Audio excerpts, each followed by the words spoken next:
आपने पीएमसीएच के सिस्टम को, हेल्थ सिस्टम को ही सड़ा के रख दिया है।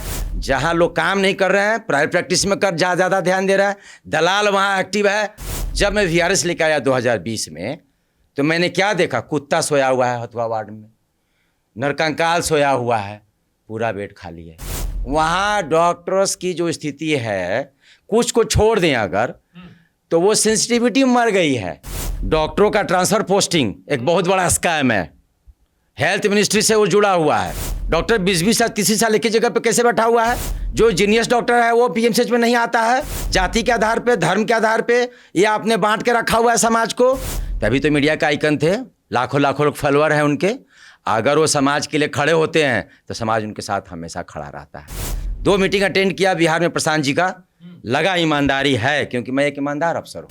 मनीष जी अच्छे व्यक्ति हैं, समाज से जुड़ना चाहते हैं, समाज में बदलाव लाना चाहते हैं। पीएमसीएच के पूर्व छात्र तथा पारा मिलिट्री में कमांडेंट हेल्थ के पद पर रह चुके डॉक्टर संजय कुमार जी आज हमारे साथ हैं और कई सारे सवाल इनसे जानेंगे। सबसे पहले सर स्वागत है आप लोगों का भी, आप लोगों ने हमें बुलाया, मौका दिया। मैं doctor Sanjay Kumar, commandant medical retired, PMCH से पढ़ा हूँ, 88 बैच का हूँ, 94 पास आउट हूँ। और वहाँ के बाद मैं रिसर्च करना चाहता था मोलिकुलर बायोलॉजी में। फिर मैं आरएमएल हॉस्पिटल में काम किया, रिसर्च नहीं कर पाया किन्हीं कारणों से। फिर मैं आरएमएल हॉस्पिटल में काम किया और उसके बाद मैं पारामिलिट्री फोर्स में 21 साल रहते हुए वीआरएस 2020 में लिया था। चलिए, 21 वर्ष आपने देश की सेवा के लिए पारामिलिट्री फोर्स में आप एक बड़े उच्च पद पर रहे। कैसा अनुभव रहा आपका? बेहतरीन, एडवेंचरस, जो मेरे मन को वाकिफ़ था। घूमना, लोगों से मिलना, भारत के विभिन्न जगहों में जाना, सेवा करना और सिपाहियों का सेवा करना। सिपाही जो है वो समाज का वो रूप है जो अपना सब कुछ त्याग करके बॉर्डर पे अपना परिवार छोड़ के अपना पूरा ज़िंदगी हर क्षण मरने के लिए तैयार रहता है। और उनको देखने वाला जो बटालियन का बाप होता है वो होता है कमांडेंट, और बटालियन का माँ होती है वहाँ उस बटालियन का डॉक्टर। तो डॉक्टर ही उस सिपाही का सेवा कर पाता है, और हमने वही 21 साल करने का कोशिश किया था। अपने सेवा काल में कई सारी यादें होंगी, कई सारी उपलब्धियां होंगी, लेकिन इसी बीच जो देश का सबसे बड़ा नक्सल प्रभावित इलाका रहा दांतेवाड़ा, वहाँ पर भी आपने सेवा दी। कैसा अनुभव? एक्चुअली हम जब 1999 में सर्विस ज्वाइन किए तो अल्मोड़ा में ज्वाइन किया। अल्मोड़ा से हमारी बटालियन चली गई जम्मू कश्मीर। जम्मू कश्मीर में ड्यूटी किया, जम्मू में रहे, कश्मीर में रहे। उस समय बहुत ज़्यादा मिलिटेंसी था। उसके बाद हम बंगाल गए, बंगाल से हम नॉर्थ ईस्ट में ड्यूटी किए, वहाँ भी बोडो मिलिटेंट अफेक्टेड एरिया था। वहाँ के बाद मेरे मन में आया 2009 में, मेरे मन में संघर्ष चल रहा था पीएमसीएच के समय से कि या तो मैं मोलिकुलर बायोलॉजी में काम करूँ, नोबेल प्राइज़ लूँ, या मैं समाज में काम करूँ। ये संघर्ष 1992 से चल रहा था। या तो मैं समाज में काम करूँ और समाज के लिए एक लीडर जो होता है, सच्चा लीडर, जैसे स्वतंत्रता संग्राम में लोग लड़े थे, जिसके लिए लड़ाई हुई थी वो समाज में बचा हुआ नहीं रह गया, केवल भ्रष्टाचार ही भ्रष्टाचार है, मॉरल वैल्यूज गिर गया है। तो वो 1992 से मेरे मन में चल रहा था कि समाज के लिए कुछ करना है। तो 2009 में जब हम बंगाल से पोस्टिंग मांग रहे थे, हमने बिहार मांगा। मैंने उसके पहले सोचा था कि मैं दिल्ली बसूंगा, लखनऊ बसूंगा, देहरादून बसूंगा, लेकिन मेरे मन में आया कि नहीं, अब बिहार के अपनी मातृभूमि के लिए कुछ करना है। और एक सच्चे व्यक्ति को समाज में बहुत ज़्यादा नहीं पूछा जाता है, बहुत कठिनाइयों में जीना पड़ता है।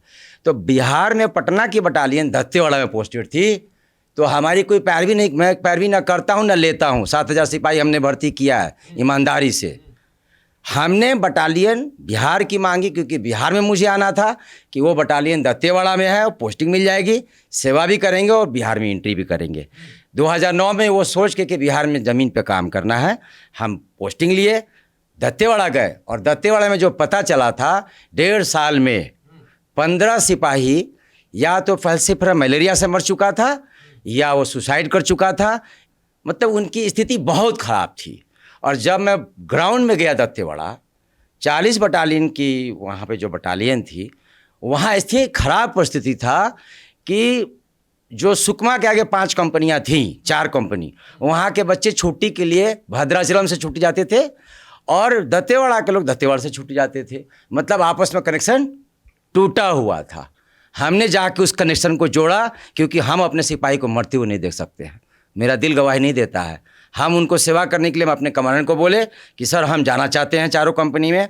दवाई का तैयारी किया, वैक्सीनेशन का तैयारी किया, दवाइयाँ पूरा लिया, एम्बुलेंस में भरा। हम कमांडेंट को बोले कि हम जाना चाहते हैं। सर आपने एक बहुत बड़ी बात कह दी, आप चिकित्सक हैं, जब आपकी डिग्री पूरी हुई होगी तो आपने एक शपथ लिया होगा। आपने कहा कि मैं अपने सिपाही को मरते हुए नहीं देख सकता। पर जिस पीएमसीएच से आपने पढ़ाई की, उस पीएमसीएच में क्या कुछ होता है? चूंकि आप भी अब बिहार आ गए हैं, समाज सेवा में सक्रिय भूमिका में हैं, आपको नहीं लगता है कि जो पीएमसीएच में मौजूदा डॉक्टर हैं वो उस शपथ को भूल चुके? अभी हम जो बता रहे थे आपको कि दत्तेवाड़ा में हम गए सेवा करने के लिए, बहुत स्थिति खराब थी जवानों की। हम दिन रात वहाँ, जहाँ पे उन कंपनियों पे मिलिटेंट माओवादी अटैक करते थे, वहाँ हम सोते थे। वहाँ हम जवानों को 3 दिन 4 दिन हर कंपनी में रहे, सेवा किया, और हमने अपने जवानों को मरने से बचाया। फैलसिफर मलेरिया की स्थिति बहुत ख़राब थी, बहुत ही ख़राब थी। लेकिन चूंकि हम पीएमसीएच से पढ़े हुए थे, उतना कॉन्फिडेंस था कि सबको बचा सकते। सबको इवैक्यूएट किया, दिल्ली दांतेवाड़ा लाए, अच्छा से दवा दिया, उनका बचाव का उपाय बचाया, क्लास लिया, अवेयरनेस लाया, खाना सुधारा, पानी सुधारा, सब कुछ सुधारा। कमांडेंट साहब हमारे बहुत सहयोग किए और हमने उस बटालियन को सर्वोत्तम बनाया। लेकिन मेरा सवाल वही कि पीएमसीएच वाले, हम आपके सवाल पे आते हैं कि पीएमसीएच में क्या स्थिति है, समाज में हेल्थ की क्या स्थिति है। पीएमसीएच में जो हम ओथ लेके निकले थे, क्या वो सही में हम फॉलो कर पाते हैं? जब हम पीएमसीएच में पढ़ते थे, हमने इमरजेंसी चलाया, हमने ओपीडी चलाया।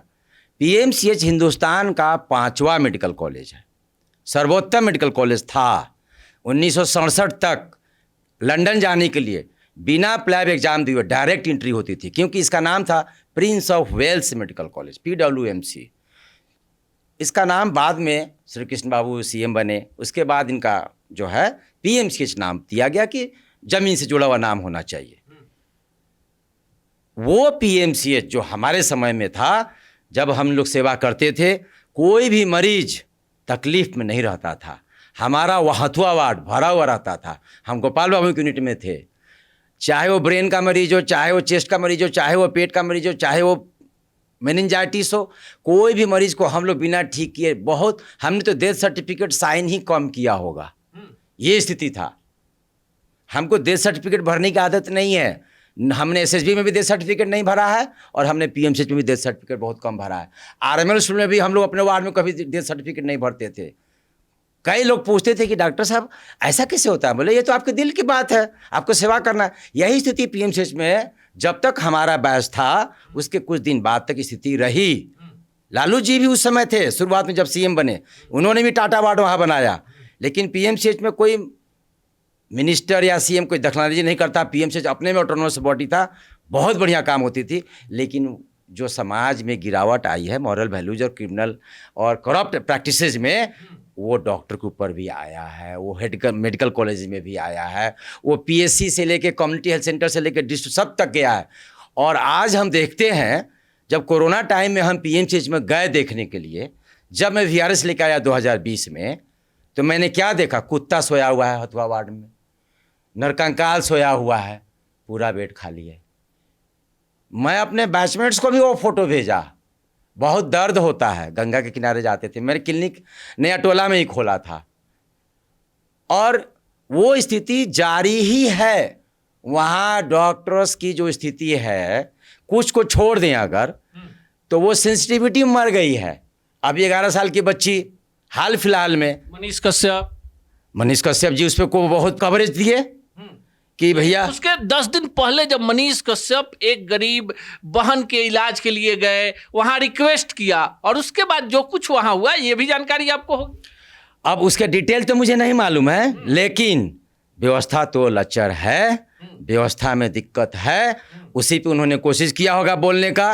अब उसमें उनका क्या रोल रहा, डॉक्टर्स का या व्यवस्था का, हमको नहीं लगता कि किसी इंडिविजुअल का। ये बात मानते हैं ना कि व्यवस्था लचर है? व्यवस्था तो सड़ा हुआ है।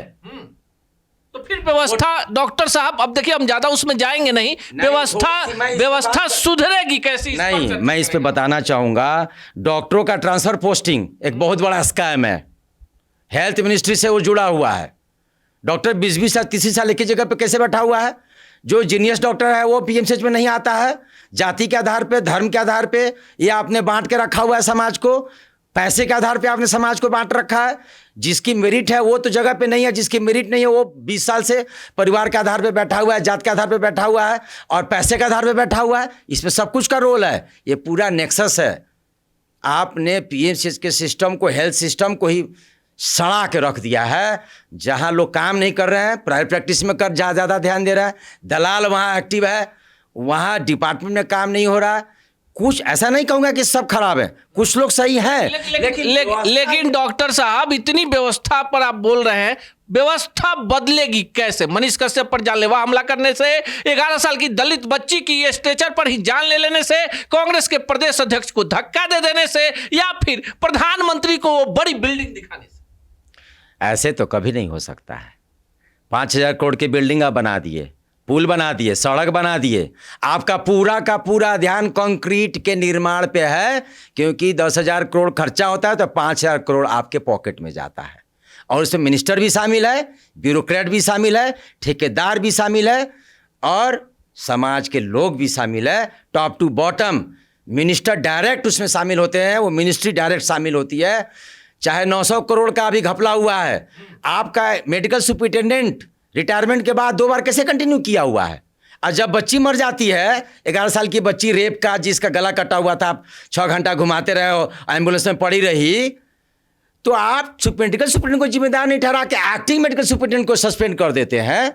और सवाल उठता है कि वहाँ 900 करोड़ का जो घपला हुआ है, जो दवाइयों का परचेज में घपला है, जब हमारे सीनियर डॉक्टर वहाँ हैं, बताते हैं कि जब वो पर्ची लिखते हैं तो काउंटर पे बोलता है दवा नहीं है, लिस्ट में दवा लिखा हुआ है, लेकिन वो पर्ची उसको घंटों उस गरीब मरीज को खड़ा रखा जाता है कि दवा नहीं है।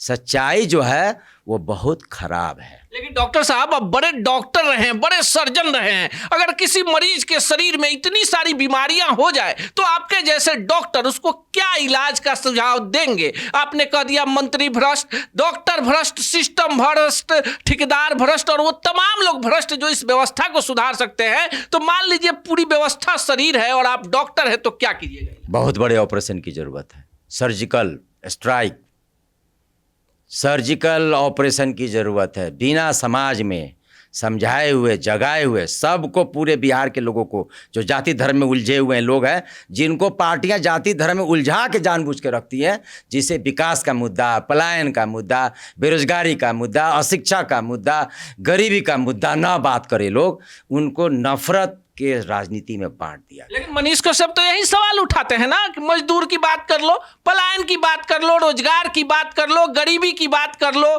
स्वास्थ्य सिस्टम की बात कर लो। आपको नहीं लगता कि मनीष कश्यप की भूमिका एक बड़ी होगी बिहार? तभी तो मीडिया के आइकन थे वो, तभी तो मीडिया के आइकन थे, लाखों लाखों लोग फॉलोअर हैं उनके।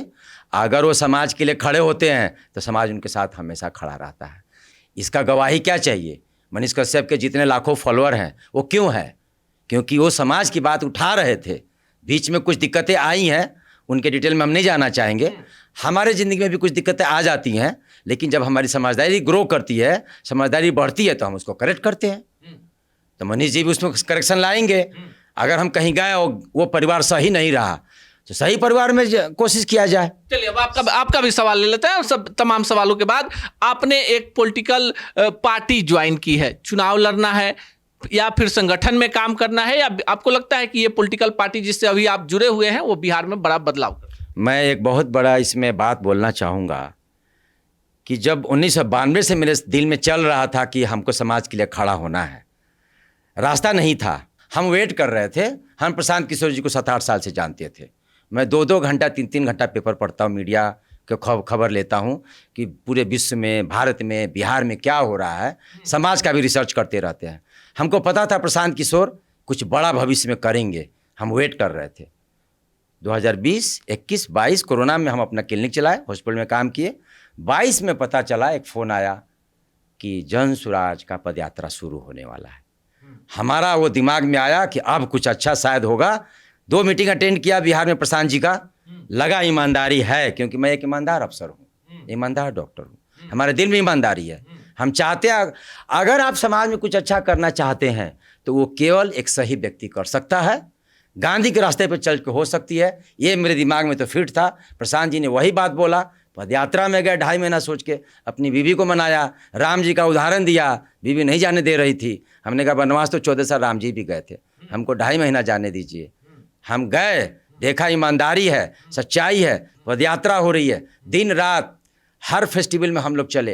2.5-3 महीना बाद कोई घर नहीं जाता था और इतना सेवा, 33 किलोमीटर, 35 किलोमीटर, 27 किलोमीटर रोज चलना, कार्ड बांटना, लोगों से मिलना, प्रचार करना, लोगों को समझाना कि आप अपने बच्चे के लिए खड़ा होइए, शिक्षा के लिए खड़ा होइए, धर्म जाति पे मत बटिए, रोजगार नहीं है कौन लाएगा, सही लोगों को ढूंढना। वो जो प्रोसेस हमने देखा प्रशांत जी का, एकदम साइंटिफिक ढंग से लोगों को ला के मिलना, बुलाना, जोड़ना, हम लोग सब उसमें शामिल थे।